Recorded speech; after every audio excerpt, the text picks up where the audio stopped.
మణిపూర్లోని Imphal west జిల్లాలోని ఓ గ్రామంలో మంగళవారం రాత్రి కొందరు ముష్కరులు దాడి చేశారు. కడంగ్ బండ్ ప్రాంతంలో అర్ధరాత్రి 1 గంట ప్రాంతంలో బాంబులు విసిరారు.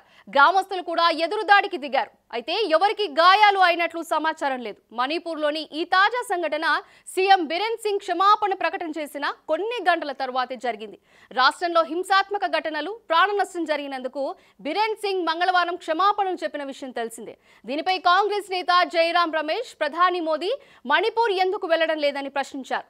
ఈ ప్రశ్నకు బిరెన్ సింగ్ స్పందిస్తూ మాజీ ప్రధాని నరసింహరావు హయాంలోనే మణిపూర్లో అశాంతి ఉండేదన్నారు. ఆయన ఎప్పుడైనా అక్కడికి వెళ్లారా అంటూ ఎదురుదాడి చేశారు. డిసెంబర్ 31న సచివాలయంలో మీడియాతో జరిగిన చర్చలో సీఎం బిరెన్ సింగ్ మాట్లాడుతూ హింసలో చాలా మంది తమ ప్రియమైన వారిని కోల్పోయారని చెప్పారు.